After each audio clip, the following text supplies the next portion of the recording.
de bonheur et non de malheur pour nous, de l'avenir et de l'espérance, parce qu'il nous aime tant. Sans plus tarder, j'aimerais encore m'excuser pour mon retard.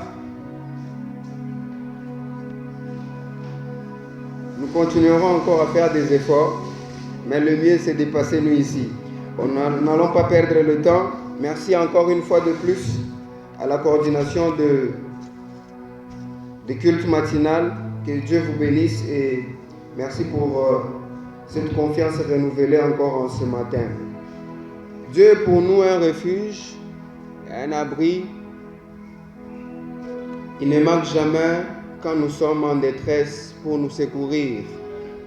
Amen, amen. Hier, nous avons parlé de comment maintenir l'atmosphère et pourquoi il fallait maintenir l'atmosphère de l'exaucement.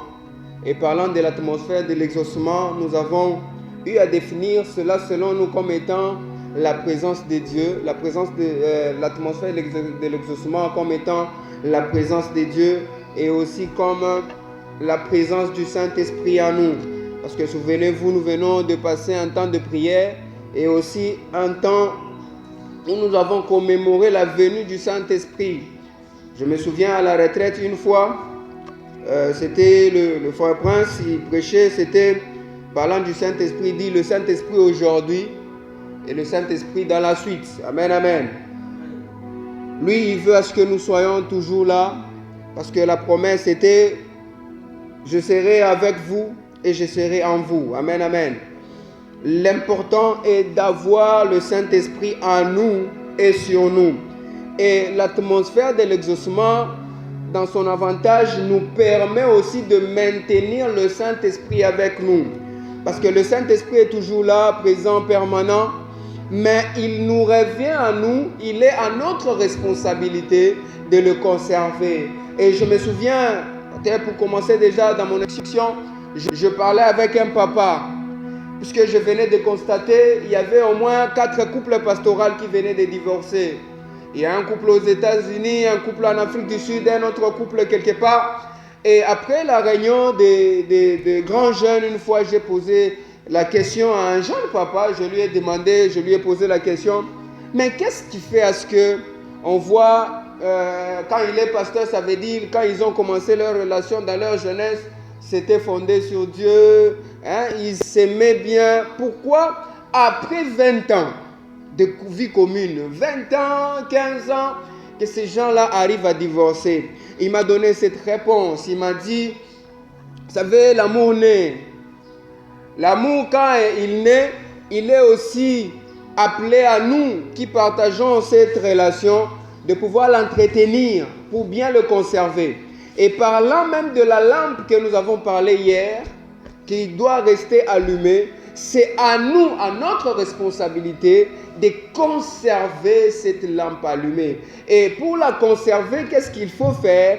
Il faut l'entretenir. Voilà pourquoi aujourd'hui, j'aimerais venir encore avec une autre idée dans une même pensée d'hier, en l'entretien secret du maintien de la présence de Dieu. L'entretien secret du maintien de la présence du Saint-Esprit. L'entretien secret du maintien de l'atmosphère de l'exaucement. Et par définition, l'entretien veut tout simplement dire faire durer, ou faire persévérer, ou garder dans le temps. Ça veut aussi dire faire durer en soi. Et par synonyme, nous revenons encore à ce terme que nous avons dit, maintenir, qui veut dire à son tour conserver dans le même état.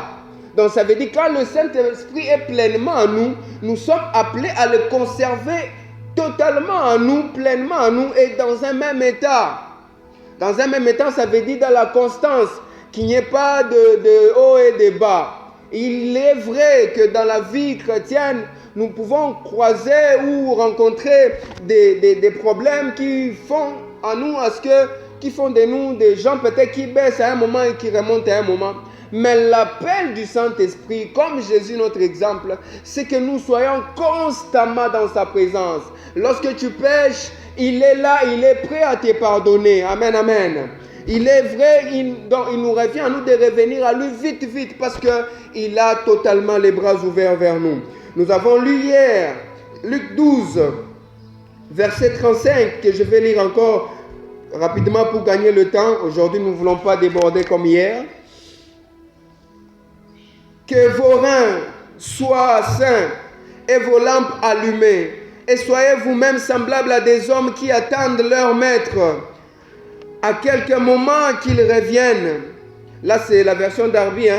À quelques moments qu'ils reviennent des noces, afin que quand il viendra et qu'il étera, il lui ouvre aussitôt.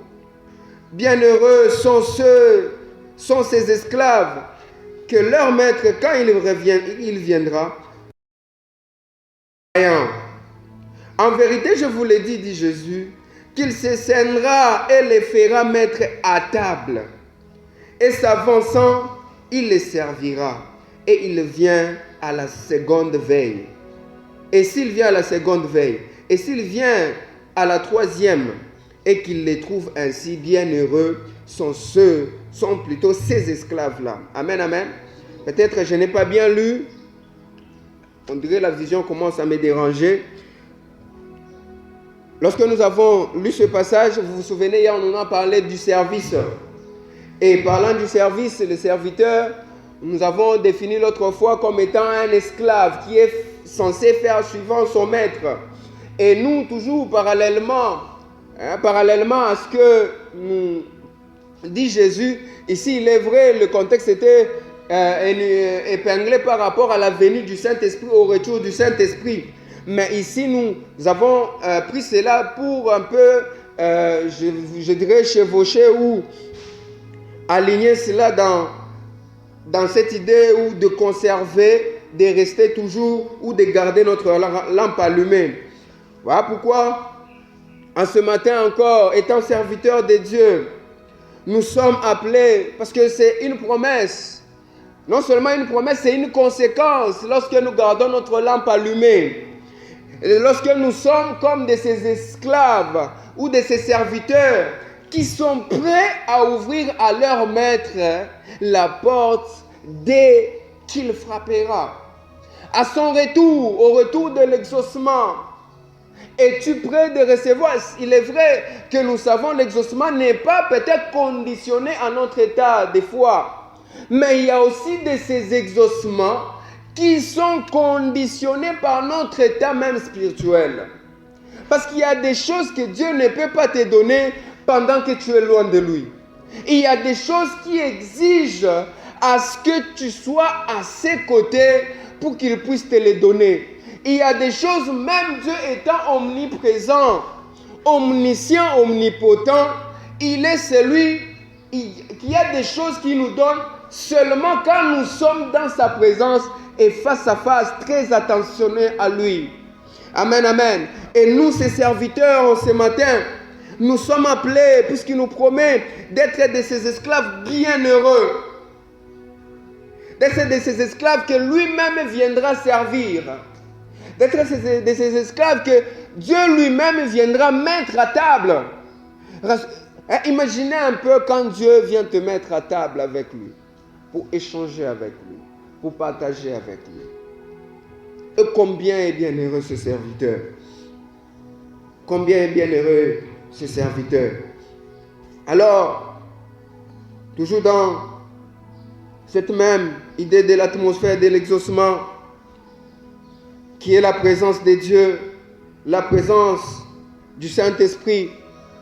Déjà, nous le savons, on nous l'a dit ici, le but même de l'exaucement, c'est pour la gloire de Dieu. Donc ça veut dire, quand tu attends l'exaucement, ça veut dire que tu poursuis la gloire de Dieu. Et c'est cela même notre responsabilité. Nous sommes appelés à rendre gloire à Dieu en tout temps. Amen, amen. Et notre vie doit être pour la gloire de Dieu.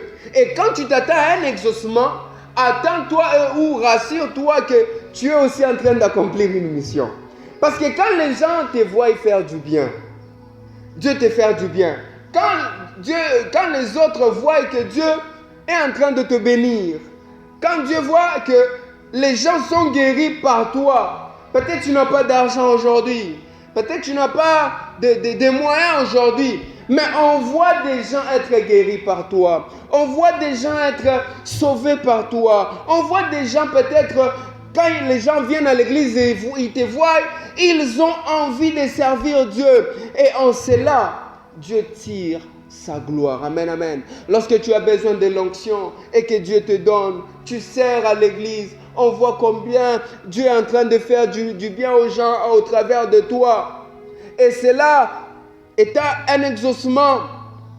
Et en même temps, ça glorifie Dieu. Et puisque nous sommes appelés à glorifier Dieu, donc nous sommes aussi appelés à s'attendre toujours à quelque chose de la part de Dieu et à l'exaucement. Et parlant toujours des serviteurs, nous avons dit aussi, quand nous travaillons quelque part, nous avons une rémunération quelque part. Et la rémunération de Dieu est appelée comme étant une récompense. Et la récompense va au-delà même de l'exaucement.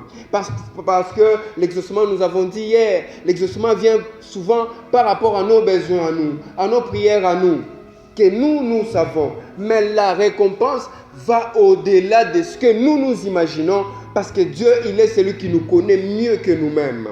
Amen, amen. Vous demanderez, ce que vous demanderez en mon nom, je le ferai, afin que votre Père soit glorifié dans le Fils. Amen, amen. Martin Luther King dit, et quoi que vous demandiez en mon nom, je le ferai, afin que le Père soit glorifié par le Fils. Donc, il est attirer gloire de Dieu dans tout ce que nous demandons et quand Dieu l'exauce. Voilà pourquoi lui, il est toujours prêt à nous exaucer. Voilà pourquoi, et nous aussi, nous sommes appelés à s'attendre ou à se mettre dans cet état de l'exaucement afin que Dieu soit glorifié. Amen, amen. Et le deuxième objectif, c'était pour notre joie parfaite. Jusqu'à présent, vous n'avez encore rien demandé à mon nom. Demandez et vous recevrez afin que votre joie soit parfaite. Bien-aimés, vous savez une chose, les biens matériels ne donnent pas cette joie parfaite-là. Les biens matériels, les diplômes, le mariage et toutes ces choses du monde, je vous rassure, ces choses-là ne nous donnent pas cette joie parfaite. Pourquoi je dis cela? Peut-être à mon humble avis, à mon niveau, à moi, je cherchais un diplôme d'État. Je l'ai trouvé. Je cherchais peut-être un diplôme à l'université. Je l'ai trouvé. Je cherchais peut-être des choses que toi aussi que peut-être tu cherchais à un moment. Tu pensais qu'en étant arrivé à ce moment, tu auras peut-être atteindre un niveau. Mais après ces choses, vous demanderez même aux mariés. Vous demanderez même à ceux qui ont des enfants. Vous demanderez même aux millionnaires, aux milliardaires. Même à ceux qui ont des entreprises. Ils vous diront, quand ces choses ici sont arrivées, je me suis senti comme si il y avait encore un besoin. Parce que les Blancs appellent le welfare, un niveau où vous êtes à l'aise. Et le monde entier, les organismes sont en train de travailler pour que le monde entier soit à l'aise.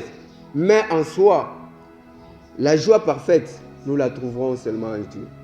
Voilà pourquoi moi je l'appelle ma satisfaction. Lui, il te donne ce que tu ne pouvais même pas imaginer chercher. Vous savez, quand j'étais en dernière année de mes études, je priais toujours, même avant cela, je priais toujours, même avant la G3, je demandais toujours à Dieu, moi, avant de passer G3, je dois avoir un véhicule. Je dois avoir un moyen de déplacement pour me faciliter.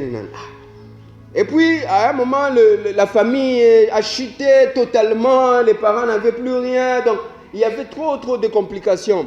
Et j'ai même chômé une année. J'ai dit, mais Dieu, j'habitais Njili, quartier 11 là-bas. Il arrivait des fois, je venais à pied ici à l'église. Mais une fois, je rentrais à la maison, j'ai dit, mais Dieu, tu vois la distance que je suis en train de parcourir, c'est trop long. Hein? Et puis, cette même nuit-là, on rentrait avec le frère Diedo, pour ceux qui le connaissent. Nous sommes arrivés vers Bitabé, je devrais entrer encore vers quartier 11 là-bas. Et je sens vraiment une voix, non, je vais t'exaucer demain. Et le matin, en me réveillant, demain, il y a quelqu'un qui m'appelle. Non, on te dit, j'ai quelque chose pour faire ceci, cela. Et puis, pas subitement comme ça, j'ai une moto. Et c'est la moto que vous voyez souvent ici. C'était pour m'aider à me déplacer pour venir ici à l'œuvre de Dieu. Et en me donnant ces moyens de déplacement, ces mêmes moyens de déplacement m'ont aidé aussi à étudier pendant d'autres années. Amen, amen. Quand tu présentes ton besoin à Dieu, il vient exaucer. J'ai demandé à Dieu, peut-être avant de terminer mes études, je n'aimerais pas rester chômeur, mais j'aimerais que tu me donnes une entreprise. Les projets sont venus, la Banque mondiale a commencé à donner des subventions et tout. Il fallait préparer des projets. On a préparé. Et à la fin de ce temps-là, les choses se sont déroulées. J'avais soumis 3 projets. Et à la fin, je me retrouve avec un projet qui avait gagné. Et on a subventionné ce projet. On a donné des moyens matériels pour commencer des histoires. Avant, je me disais, peut-être en ayant cela, je vais vraiment être, donc ça va me satisfaire. Mais en soi, je me suis rendu compte que toutes ces choses-là, c'est rien. Dieu, quand il te donnera un véhicule, après tu diras que c'est vraiment rien.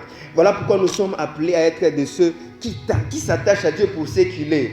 Et en ce matin, j'aimerais déjà terminer, chuter par là.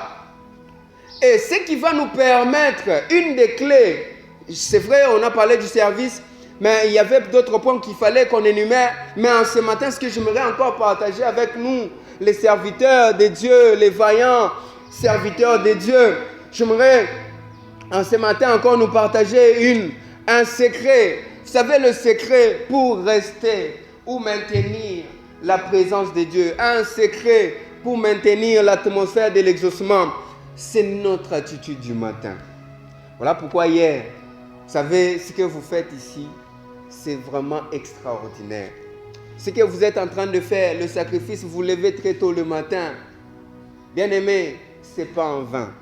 Voilà pourquoi je vous appelle à la persévérance. Dieu ne voit pas seulement le nombre.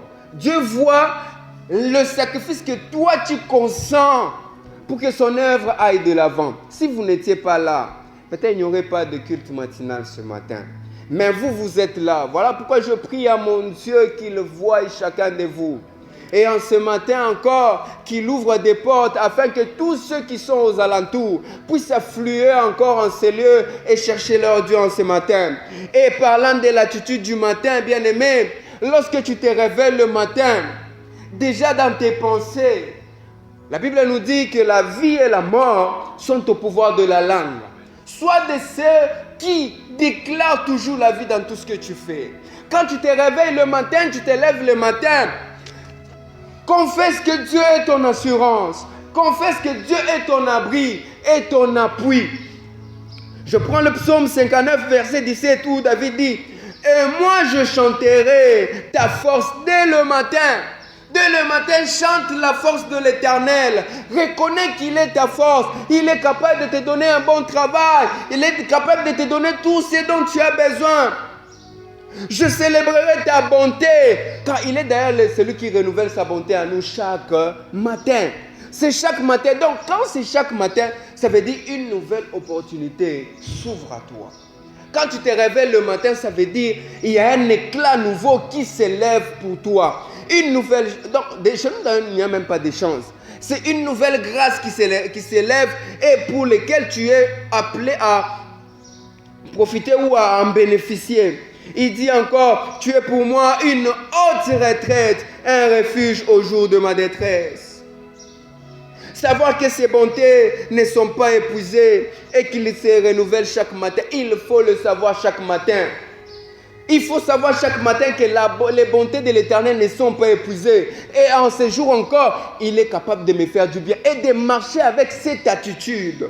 L'attitude du matin, un secret pour l'entretien ou le maintien de la présence de Dieu. Le psaume 90, c'est David, plutôt Moïse qui dit « Rassasie-nous chaque matin de ta bonté. » Et nous serons toute notre vie dans la joie et dans l'allégresse. Lorsqu'il nous rassasie de sa bonté, nous sommes dans la joie et dans l'allégresse. Peu importe ce qui peut se passer la journée. On peut peut-être m'injurier, mais je sais que le Dieu qui est en moi veut à ce que je puisse le glorifier. Et moi, je n'injurie pas. Je sais que le Dieu qui est en moi veut que je puisse le glorifier. Et moi, je ne me mêle pas aux choses de ce monde. Le psaume 143, il dit, fais-moi dès le matin entendre ta bonté, car je me confie en toi. Ah, fais-moi connaître le chemin où je dois marcher, car je lève à toi mon âme. Ce que j'aime bien chez David, dans le psaume 119, il dit, je me réjouis de faire ta volonté comme si j'avais tous les biens du monde. Je me réjouis de ta parole, je me réjouis de ta volonté comme si j'avais tout le bien du monde. Bien-aimé, n'attends pas avoir un véhicule, n'attends pas avoir une femme, n'attends pas avoir à faire des voyages, à prêcher dans des stades pour être dans la joie. Mais communique la joie à ton cœur et vis pleinement ta vie. Et Dieu soit glorifié dans ta vie. Bien-aimé, l'exaucement glorifie Dieu. L'exaucement nous donne de la joie. Et en ce matin, nous allons encore nous lever pour prier. Nous allons déclarer sur cette journée, parce que la vie et la mort sont au pouvoir de la langue. J'aimerais encore en ce matin que quelqu'un déclare la vie à la suite de toute son existence. Oui, ceux qui n'ont pas Dieu, ils sont en train d'exister. Mais nous qui avons Dieu, au-delà de l'existence, nous avons la vie pleinement en Christ. Je déclare, oh Dieu, tu es mon refuge. Je déclare encore en ce matin que tu n'as pas donné la part. Oh Zambé Langouya, je sais, oh Dieu, que tu es mon abri, tu es mon appui.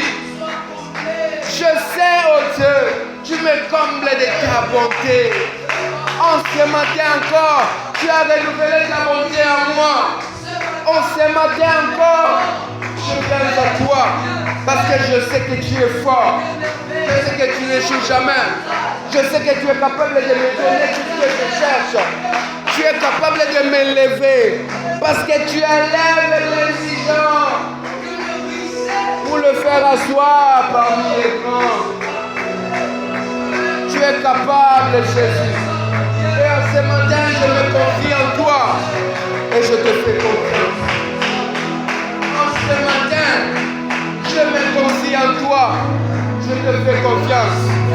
Oh, que ma journée soit sécurisée par toi. Je le déclare. Oh Dieu, je trouverai des opportunités en cette journée. Je le déclare. Ma lampe restera allumée. Je le déclare. Ma lampe demeurera allumée. Et c'est là au nom puissant de Jésus. Et c'est là au nom puissant de Jésus. Le Dieu qui n'échoue jamais. Le Dieu qui est ma force. Le Dieu qui est l'encre de mon âme. Un abri pour moi. Ma haute retraite. Voilà pourquoi je marquerai d'une tête haute. Je marquerai d'une tête haute. Parce que tu me soutiens. Parce que tu me tiens la main. Tu me relèveras de mes faiblesses. C'est toi qui me relèves de mes faiblesses. À celui qui me préserve de toute chute. Déclare-le encore en ce matin qu'il est celui qui te préserve de toute chute. Tu me préserves de toute chute. Je te glorifie, mon Dieu. Que ton nom soit béni, Papa.